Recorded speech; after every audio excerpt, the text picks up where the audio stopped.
I hate it when days like this come around. When convictions turn into uncertainties. Do I love them because they are beautiful? Or are they beautiful because I love them? And why now I am bored by their perfection?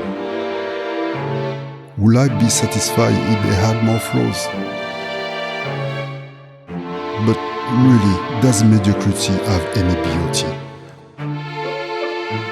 Or is it just a trend? I never deny that I am a conflicted man. I never deny that I am a conflicted man, insatiable by nature. My life is driven by desire. Desire, forged in the pen of dissatisfaction.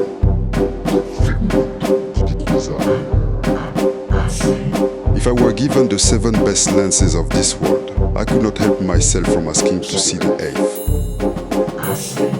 Now satisfaction has become a distant memory. Pen is my ship, and desire is the compass. Okay, that's enough pillow talk for now, let's get to the point. Listen, I am pausing my SMC Takumar set, and I will focus instead on the LED's 50s and 60s Preset and Auto-Takumar. Don't get me wrong, I still think the SMC are the best vintage that one can get for the price. Their image quality is legendary. But the consequence of their optical performance is an absence of a distinctive character, resulting in a clean vintage look that leads more toward the clinical side than the artistic. This is not a criticism, just an observation that I will also make about most of the lens from this era. Simply put, they were built for what the photographer needed then, not necessarily for the filmic aesthetic that we are chasing this day. While the Preset and the Auto-Takumar are optically inferior, they still have some flaws that make them artistically more interesting. To illustrate my point, look at this pic captured with one of the earliest Asahi optic, the Asahi Takumar 58mm f2.4 that predates the SMC series by 2 decades. Between this lens and a later 50mm SMC Takumar, there is no night and day differences. However, the rendering differs significantly. The Takumar produce a distinct pictorial image signature, painterly bokeh with a gentle swirled rendering. And the flare's behavior is really pronounced, but this is expected with uncoated glass. Simply put, the image is artistic, it is beautiful. Of course, in my opinion, question of taste, blah blah blah. Yada. Anyway, the Kogaku series, however, suffers from significant limitation in focal length. Only 5 focal lengths were ever manufactured, the widest being a 50mm f3.5. Also, limitation in their production volume, they are rare. They are overpriced in my opinion. And this is why the early Takumar Preset series come into consideration. Although Asahi positioned the Preset lineup as the direct successor of the Kogaku, they are not just some rebadged lenses with one M42 mount. They come with new construction and formulas across nearly the entire series. The sole exception is the 135mm Takumar Preset Model 1. It retained the exact optical layout and glass than its predecessor, the Kogaku. This is what makes this model remarkable. The Model 1 is in fact the cheapest Kogaku that one can get.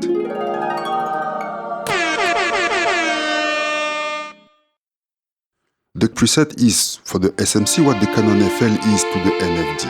Another testament to the golden age of lens craftsmanship that was the 1960s.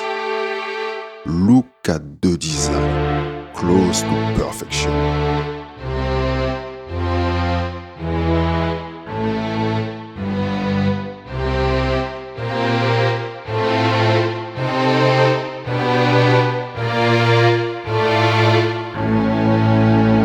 Anyway, the build is solid, FT and tight.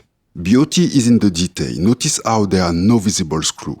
But doesn't mean disassembly is difficult. Just like the 200mm SMC Takumar or the 145 2.5, you can simply unscrew the front optical group.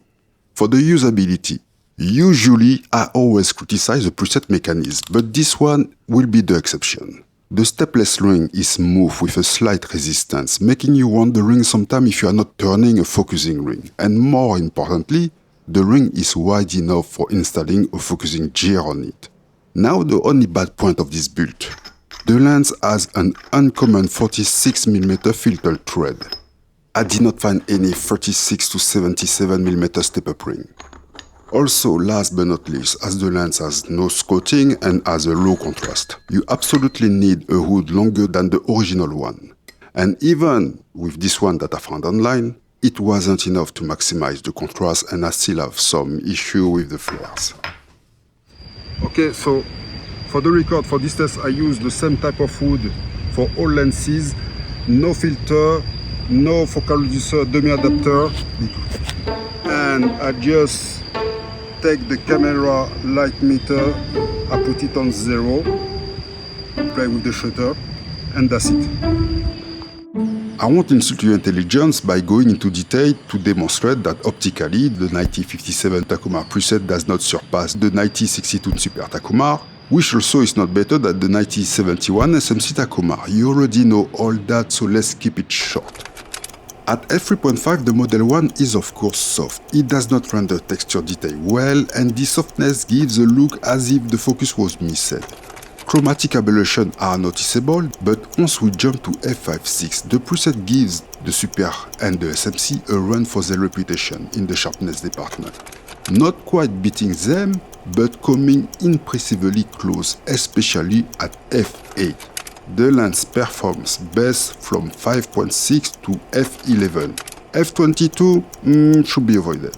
That said, sharpness is not why I'm here. I never expected the lens to out-sharpen the SMC. We are here for the flaws, the so-called character in quotation marks, of course. The difference is not dramatic, it is pretty subtle, but beauty is in the details. f8.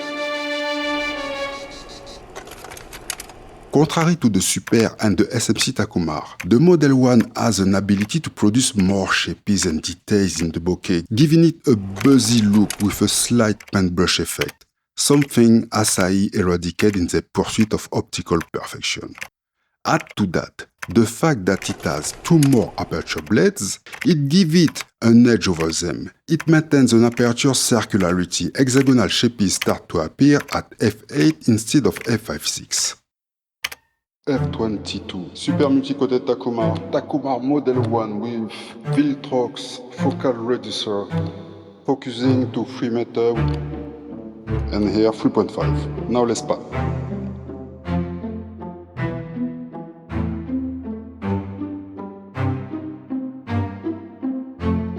Very nice, look at that.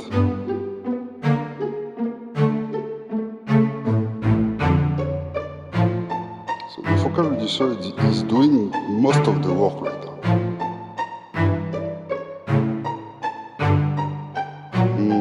So yummy. Nice. Now let's talk about colors and I will finish on that. Common opinion is the presets and the Auto-Takumars have a low contrast. This is true.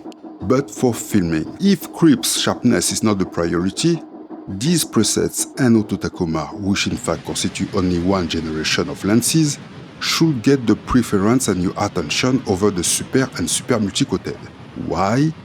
Because are you not all filming in log and color grading your footage? Simple as that. Anyway, as you previously noticed, there are not huge differences between the three. So at the end of the day, preset, Super or SMC? Simple answer. If you are after an authentic, low-contrast, vintage look for artistic projects, or if you are planning a heavy color grade, Takumar Model 1, the preset will give you more range to play with. For an absolute peak optical performance, flawless contrast, and colors that can go toe-to-toe with modern glasses, Super multi-coated Takumar, the SMC Takumar of course. If you want the perfect middle ground, classic vintage, warm with just enough contrast, the Super Takumar is spot on. Alright, that's enough for today. Bye, take care, and I'll see you maybe next time.